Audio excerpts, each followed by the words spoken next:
Yo, what a very body. Welcome back to another video. Hey, this New York Knicks are ready for prom. Let's get straight into it now. Physicality when I'm watching this team right now, they seem like they want to outscore you. They've got to get back to what they were a year ago. Fourth worst team in rim protection this season. Like you just said, you just laid out a great defensive stat as well. They're missing that defensive anchor. I mean, you can look at all the excuses in the world and say, "Oh, this is why we started the way we did," or whatever. But no one feels sorry for us. The New York Knicks have a major problem. Coming into the season, the Knicks were looked at as one of the best teams in all of basketball and had the best odds to win the NBA Finals since the 1990s. But now, everything feels a little off. They're currently sitting under 500, and there are some glaring issues. There is zero consistency on either side of the ball, and their supposedly super starting lineup hasn't looked so super thus far. But all in all, there's one major issue that's holding this Knicks team back from reaching the next level. So before we get to the content, make sure you drop like, subscribe, and turn on our notifications to help the channel grow. And now that we get all that out of the way, cue the intro.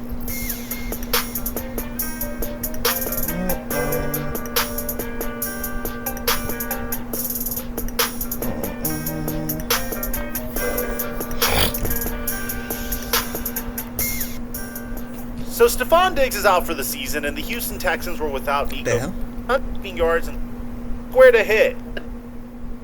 I decided to test $350 on my story, but since it's a live projection, I highly recommend turning on my story notifications so you get them immediately. And thank you, Prize Picks, for the sponsor. Hi, Chuck1212. What's going on, everybody? I'm just gonna cut straight to the chase here. The Knicks defense is terrible, and everyone thought that the Knicks would have one of the best defenses in the NBA after trading for Mikal Bridges. And on paper, this team should have one of the best defenses in the NBA. Mikal Bridges, OG Anunoby, Mitchell Robinson, Karl Anthony Towns, all coached by Tom Thibodeau, but that's not what's going on. As a matter of fact, the only player on the New York Knicks that is playing high-level defense right now is OG Anunoby, and the stats show it. The Knicks are currently sitting at 12th in the league in defensive rating, and are bottom 10 in field goal percentage allowed. Now, I know what you're thinking, Mike, that doesn't sound too bad. And on the surface, you'd be right. But when you take a look at it on a deeper level, it gets genuinely concerning. And we haven't even scratched the surface of how terrible they've been. Yes, the Knicks may only be allowing 111.3 points per game, which is good for 11th in the league. But that's only because they have the second lowest pace of play in the entire league. So opposing teams are getting fewer possessions, which equals fewer points. Another thing that could make you think that New York has actually been very good defensively is that teams are only shooting 35.4% on them from beyond the arc, which is good for the 13th best in the league. The Knicks definitely have had a combination of good perimeter defense and good luck, and that's not where the problem lies. The problem begins when you step inside the three-point line.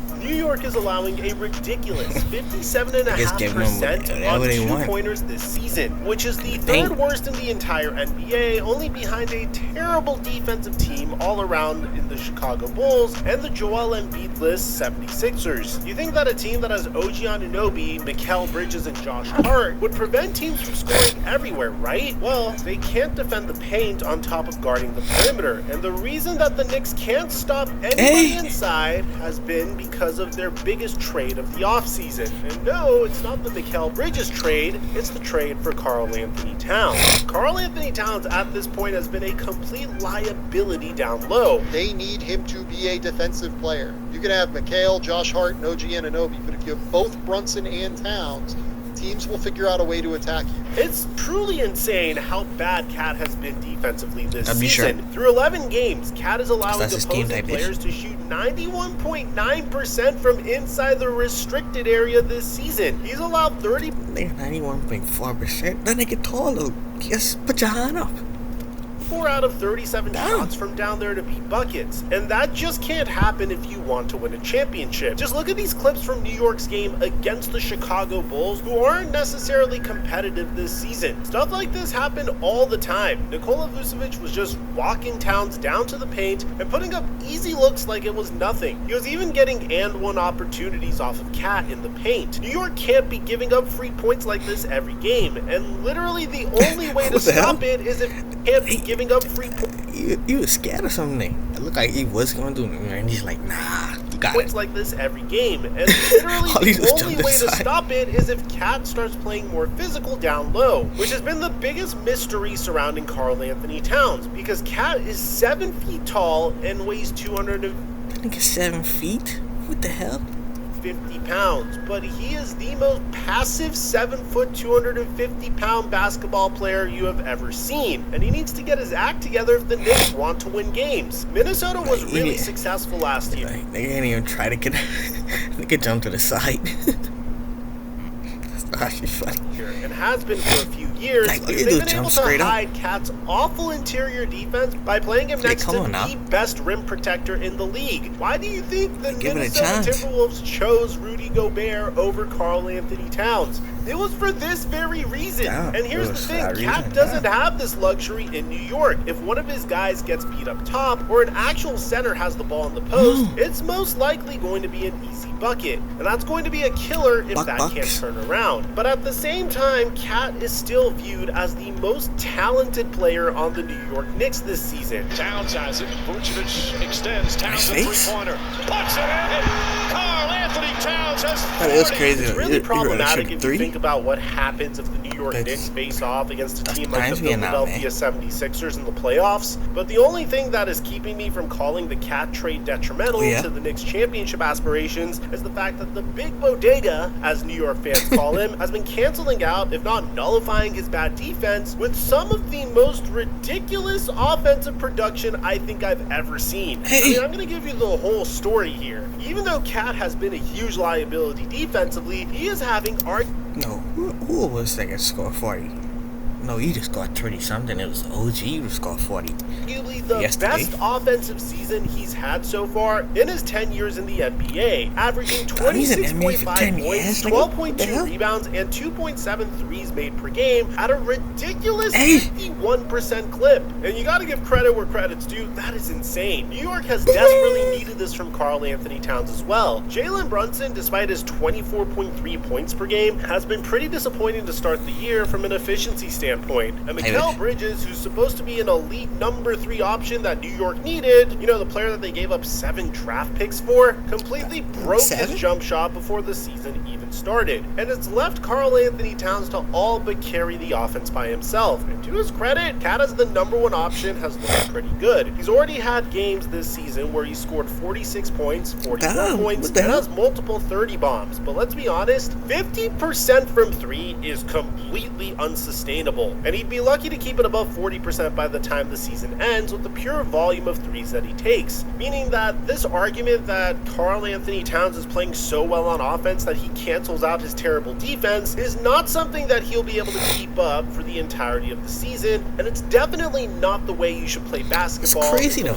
That nigga's 7 foot and he's shooting 50% from 3. Playoffs if you want to make it to the NBA Finals, which Cat was very close to doing last year. But what ended up stopping Cat from making it to the NBA Finals? Well, he got absolutely destroyed by PJ Washington in the Western Conference Finals, a matchup that he was expected to dominate. And on top of that, he had one of the worst offensive series of his entire career. So in order for the Knicks to make any sort of push come April, Towns will have to step it up defensively, but he also needs real help from his teammates. At the time that I'm making this video, Cat just put up 46 against the Chicago Bulls and was caught shooting free throws after everyone had gone home because the team lost. Cat, that loss was not your fault. Jalen Brunson had an okay game with 24 and 8, including a game-tying layup to take the lead and supposedly prevent the game from going to over. So it's a game.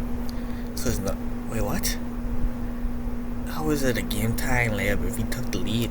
Time. Everyone else was just lackluster. And honestly, some players were even a liability. That nigga hit that? New York would have won it if it weren't for Josh Hart specifically. After putting up only 6 points on offense, he would commit this absolutely idiotic foul on Kobe White to send him to the free throw line and to shoot 3, while Chicago was down 2 with 3 seconds left. Of course, Kobe hit all 3, and then this absolutely heartbreaking shot from Jalen Brunson rolled in and out of the rim. But the Knicks shouldn't have been in that position anyway. Oh my, you could Chicago imagine was a team that? who was literally on That was a good game. That looked like that was a good game with to that. Cooper Flag, and you needed a game-winning shot just to prevent overtime. But completely crumbling in the last few seconds of the game. I've talked a lot about how bad Cat has been defensively and how Vucevic walked all over him, but he put up 46 points. He's excused. Zach LaVine is who really beat them, and of course, the poor foul on Kobe White. Cat can't do it all, no matter how much Tom Thibodeau wants him to. We're not even in December yet. And Tom Thibodeau is just too stubborn right now to not stretch his rotation. You have to expand your rotation. Cat is the only person who's been consistently great offensively in this powerful starting lineup. But of course, you know Tibbs. He refuses to switch anything up, and he plays his guys until their legs fall off. Brunson, Anunoby, Bridges, Hart, and Towns are all top 40 in minutes per game this season, with Towns averaging the lowest actually at 33.9 minutes per game. Then there's sixth man Miles McBride, who's been playing around 26 minutes per game. And that's cool, but after that, nobody's getting any real playing time. There are only two other guys who are averaging more than 10 minutes per game, and that's Cameron Payne and Jericho Sims, who are only getting minutes because Jalen Brunson and Cat can't play 48 minutes a game. This has been a major problem with Tom Thibodeau run teams ever since his days in Chicago. He's so stubborn, and he refuses to give his players any real rest, or even a change of scenery by putting out different lineups. So by the time the playoffs come around, not only are his players gassed, but everyone pretty much has a blueprint on how to stop that one lineup that Tibbs is going to play for 40 minutes. Just look at what happened last year, for example. Tibbs continued to play his guys as much as humanly possible, and Indiana's fast-paced offense not only tired them out over 7 games, they also figured out the best way to beat them. Literally setting a record for the best field goal percentage in a playoff game in Game 7. Listen to what Max Kellerman said about the Knicks potentially hiring him all those years. I thought they just gonna put like some bench players in and just run them until they die. Years ago, his point still stands perfectly today. You feel like Thibodeau teams are worn out by the playoffs, and it takes a certain kind of personality, like a Jimmy Butler type, and there aren't that many guys with that mentality. But it actually might be literal insanity. Mikal Bridges is third in the league in minutes per game at 38, which is by far the most minutes he's ever played in a game. And he's not even their star player. You'd think that he would average a ton of minutes in a place like Brooklyn, where he's the best guy and gives them the best chance to win. But no, Bridges is getting absolutely worn out because Tibbs doesn't have a wing that he trusts coming off of the bench. I'm sure it's no coincidence that Bridges is playing some of the worst basketball he's played in his career thus far. Tibbs needs to switch it up. New York is dead last in the league in bench points per game, and it shows. Their bench averages 19.3 points per game, and the next worst team averages 4 whole points more than them. That is nuts. Tibbs needs to play his stars less, rely more on his bench, and freshen up the legs of guys like Mikal Bridges and Karl-Anthony Towns, because maybe, maybe they be able to fix the holes that they're leaving on the team. A fresh Mikal could find his offensive game again, and a fresh Cat could play physically enough down low to not let up 90% from the paint. Hopefully when Mitchell Robinson returns at some point in January, that'll be a much needed weight lifted off of Cat's shoulders, especially defensively. But personally, I doubt it. Tibbs will find a way to not change a single thing once Robinson comes back. Even though realistically, starting him next to Cat might be the answer, Minnesota unlocked Cat defensively by playing him next to Rudy Gobert. Why can't Tibbs do the same? Major change like that would absolutely send this team to the next level, because they'd finally be able to stop relying on their offense to carry them the wins. But hey, we'll see what happens when the time comes. That's what you get him for offense, not defense. So you can't really want to do all two now. But I understand in that case, you get tired even faster. So you do really need that nigga Robinson to come and handle defense, maybe offense here and there, then handle defense and Cat handle offense. Boom. And then you got it. Until then, Knicks fans better hope that there's some turnaround, because so far, after one of the most exciting off seasons that we've ever seen in NBA history, it's not looking great so far in Midtown Manhattan. Now, a team that has been absolutely dominating so far is the Cleveland Cavaliers, and we mapped out how they were able to do it in a video we made a couple days ago. On top of that, the Lakers are considering making a huge trade, and I have a video on both topics. I'll leave them in the end screen. I'll meet you guys there. Aside from that, I'm your boy Mike. No way. Drop it or Mike until our next upload. Hey, well, that's it for the video. Hey, hope y'all niggas enjoyed. And Peace out. See y'all niggas in the next one. No kidding, nigga.